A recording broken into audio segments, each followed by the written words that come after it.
치우천왕과 황제 헌원 그리고 삼제.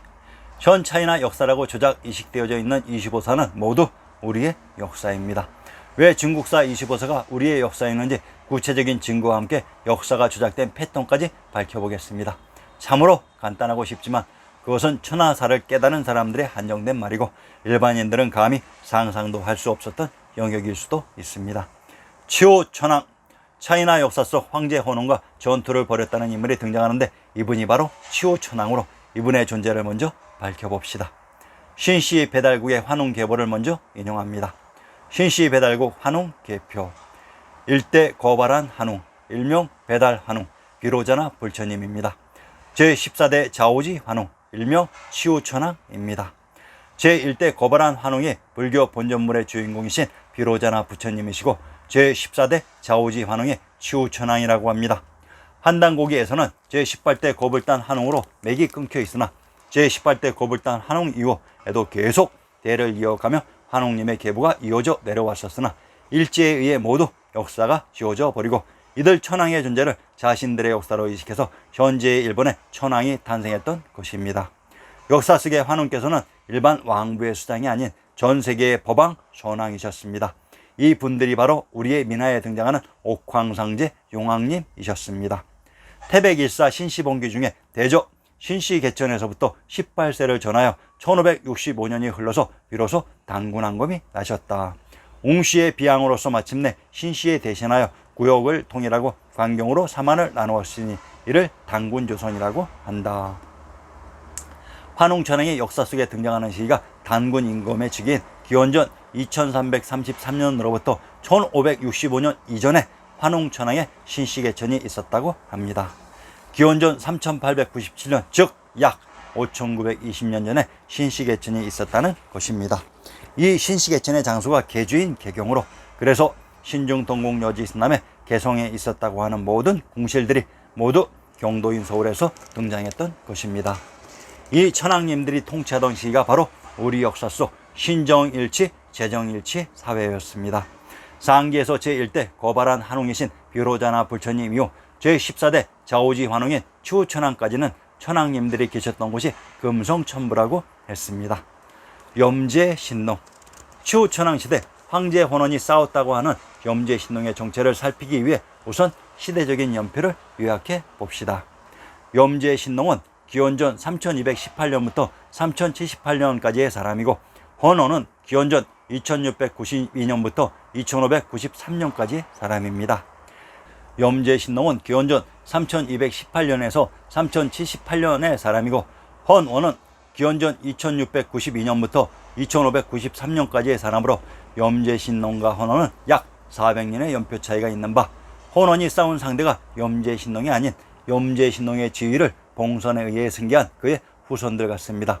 우선 차이나 역사의 시온이라고 하는 헌원이 싸운 상대부터 연표가 맞지 않는 것입니다.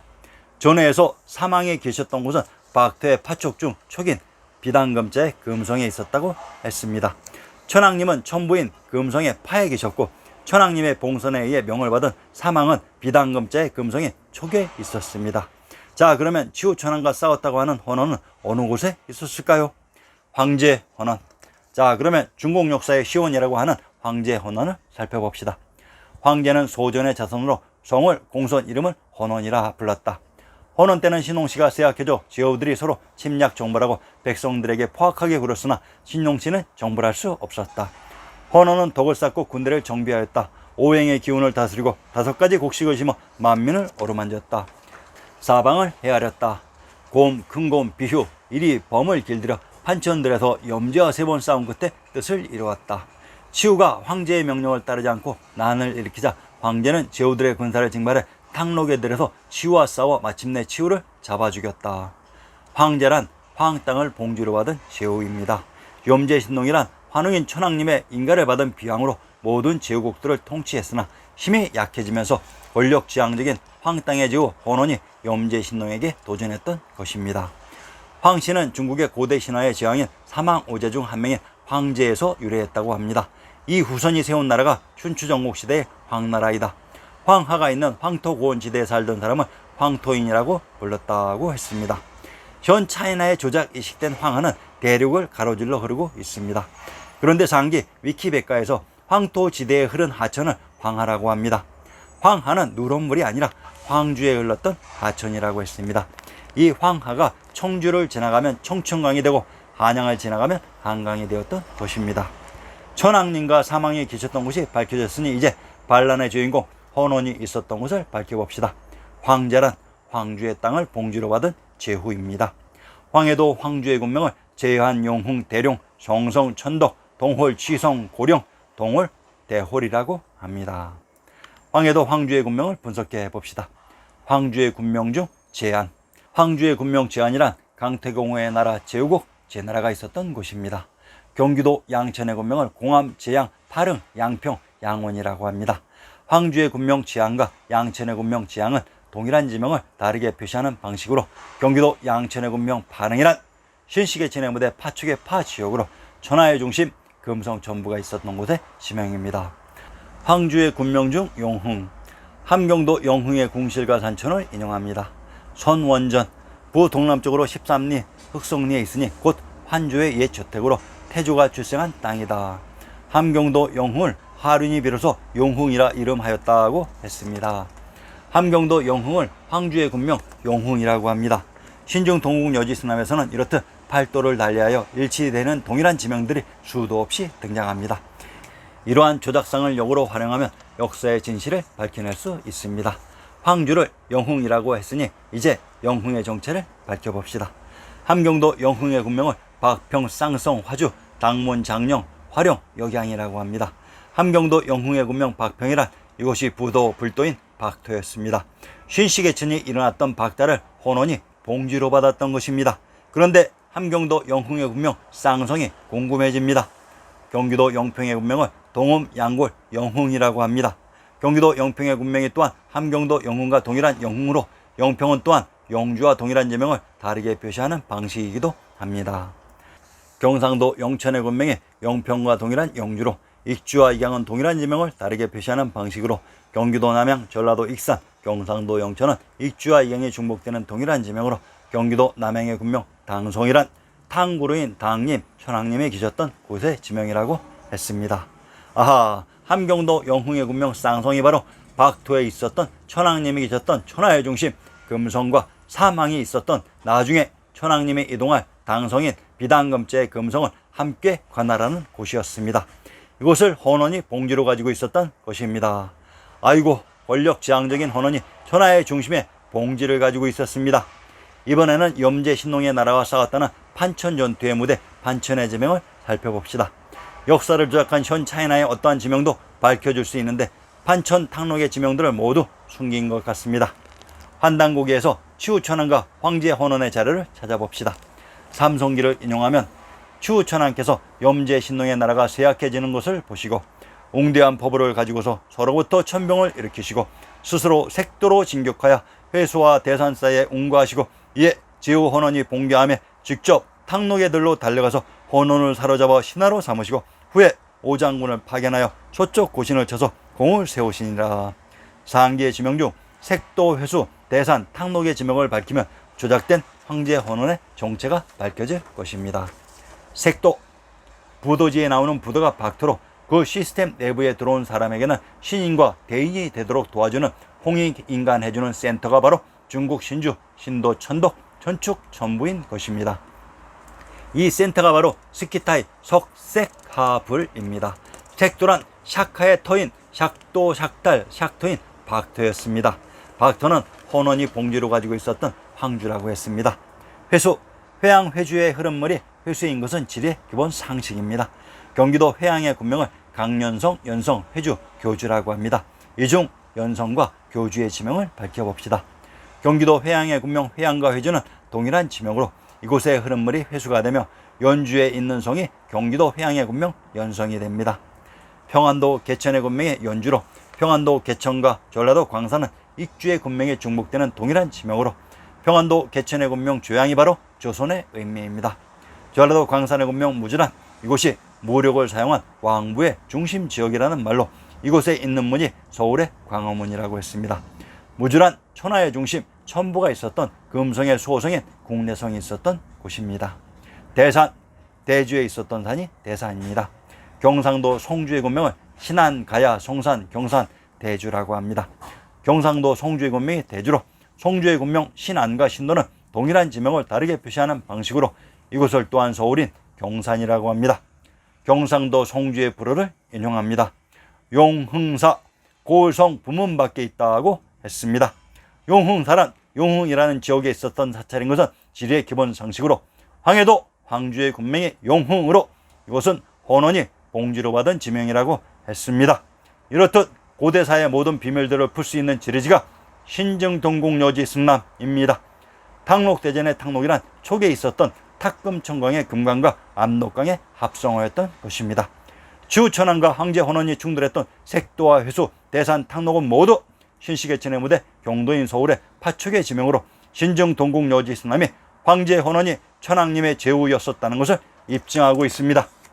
황제 헌원이란 황제를 봉제로 가지고 있었던 천왕의 제후로 천왕의 비왕이신 염제신동에게 도전했다가 천왕의 선병에게 굴복했던 것을 이용해 전쟁의 결과를 역으로 전도해서 현재 차이나 역사의 시원으로 조작 삽입했던 곳입니다. 차이나 역사의 시원이라고 하는 황제 헌원의 정체에 대해 이해하셨는지요? 그동안 이해 안 되고 숨겨져 있었던 역사의 진실을 향한 응어리들이 하나씩 터져서 본물처럼 흘러넘칠 것입니다. 소호 금천 전옥고향 제곡고신이 있었던 장소.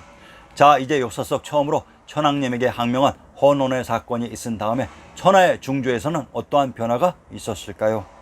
헌원과 오제의 시작인 소호금천씨와는 5년의 시간이 겹치는 것으로 헌원의 항복으로 나는 평정되며 소호금천이 즉위하고 5년 이후 헌원이 한많은 인생을 마감했던 것입니다. 소호금천씨, 한국에서 가장 많은 수를 차지하고 있는 성이 김씨로서 김씨의 시초인 김해김씨의 시조가 김스로왕으로 나와 있는데 이것이 과연 사실일까요? 소호금천씨는 중국 고대 신화상에 등장하는 전설적 군주인 사망오제 중 오제의 한 명이다. 소호는 청양시, 금천시, 궁상시, 운상시 주선으로도 불린다. 궁상에서 태어나 동해의 수령이 되었다고 전해진다. 전설에서는 소호가 즉위했을 때 봉황이 날아왔다고 전해진다. 소호금천씨의 비밀은 금천에 답이 있습니다. 소호금천씨의 김씨 조상설. 소호금천씨는 중국과 한국의 김씨들의 조상으로도 많이 언급된다. 특히 한국의 송씨인 경주김씨와 김해김씨는 소호금천씨를 시조로 언급한 기록이 전하기도 한다고 합니다. 소호금천씨가 산동성 치프인 곡부에서 태어났다고 합니다. 노 나라의 곡부로 한국 지명 공주이기도 합니다. 현 차이나 지명으로 조작된 곡부가 우리의 지명 어디였는지 먼저 밝혀봅시다. 경주와 경산, 경흥, 경원은 동일한 지명을 다르게 표시하는 방식입니다. 경산의 군명 옥산이란 신시계천의 무대 오로봉이 나무가 없는 돌산이라 반질반질하다고 해서 옥산이라고 했습니다. 함경도 경원의 군명 공주와 함경도 경흥의 군명 공성은 공씨가 개출된 노나라의 곡부로 곡부 공씨가 이곳에서 개출되었던 것으로 곡부가 역사 속 경주에 포함되는 지명이었던 것입니다. 곡부는 현 차이나의 지명이 아닌 우리의 지명이었습니다. 소호금천씨란 금천이라는 땅을 봉지로 받으면서 김씨의 시조가 되었는데 이곳이 어느 곳이었는지 먼저 살펴봅시다. 소호금천씨가 봉지로 받은 지명과 김은 일치되어야 합니다. 한성부의 형승을 인용합니다. 북쪽으로 화산을 의지하고 남쪽으로 한강에 임하였다. 산하가 겹으로 둘러싸이고 사방으로 도로의 거리가 바르고 평균하다. 북악이 뒤에 솟았으니 궁전이 빛을 더하고 남봉이 앞에 높았는데 성곽이 사면으로 둘렀다. 범이 걸터앉고 용이 서렸으니 금성천부로다라고 했습니다.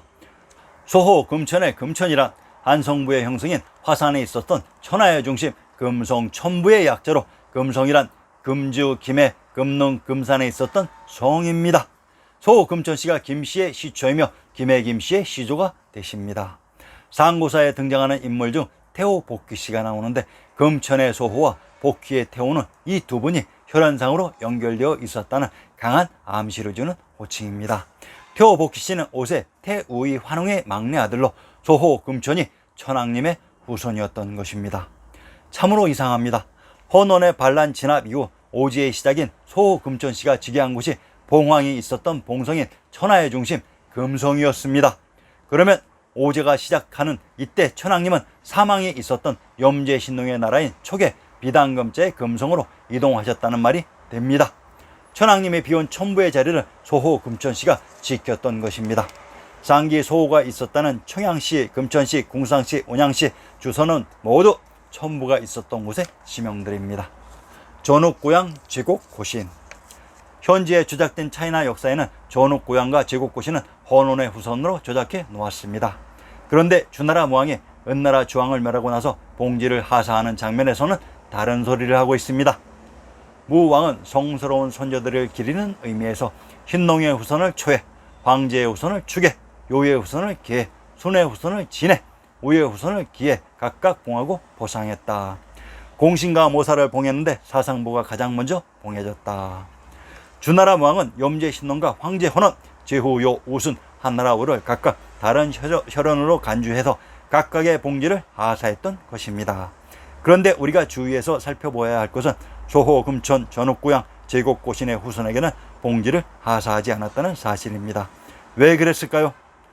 단군 왕검의 나라인 주나라가 바로 전옥고향과 제국고신의 후손들이었기 때문에 주무왕이 자기 자신에게 봉지를 줄 수는 없었기 때문이며, 소호, 금천의 경우에는 한나라 우가 바로 가야의 김수로 왕으로 소호, 금천의 직계 후손이 되기 때문에 소호, 금천씨의 후손에게는 봉지를 하사하지 않았던 것입니다. 사기 봉기의 전옥고향, 제국고신 등은 모두 헌원의 후손으로 조작해 놓았고, 사기 주 봉기에서는 서로 다른 혈육으로 만들어 놓았습니다. 책 한 권의 사마천의 사기 자체도 이렇듯 조장이 일정치 않은 것입니다. 전옥고향과 제국고신은 고씨의 시조가 되며 이들이 당군왕공 고주몽의 직계 손자들이십니다. 제국고신의 뒤를 이어 당군왕공 고주몽이 재정분리의 시원으로 금성천부의 정식 인가를 받고 왕검성에서 황제로 즉위했던 것입니다. 왕검성의 정체는 후에 밝혀드리겠습니다. 자, 그러면 전옥고향이 봉지로 받은 곳의 지명을 밝혀봅시다. 전옥고향의 이름에 성씨 탄생의 비밀과 답이 있습니다. 경기도 고향의 군명을 다를성, 행주, 덕양, 고봉, 계백, 우왕, 왕봉이라고 합니다. 전옥고향이 받은 봉지가 고향이었습니다. 경기도 고향의 군명을 왕봉이라고 합니다. 천하에서 왕을 칭하는 지명은 오직 한 군데에 있습니다. 그곳이 천하의 중심 금성 천부였습니다. 소호 금천의 뒤를 이어 전옥고향이 천부인 금성에서 천왕님의 비양으로 제왕에 즉위했던 것입니다. 그러면 당군왕검이 등장하는 왕검성의 답이 노출되어 버렸습니다. 다음 회에서는 한자의 비밀과 창일에 대해 밝혀드리겠습니다. 매회 충격이 거듭될 것입니다. 많은 구독 부탁드립니다. 감사합니다.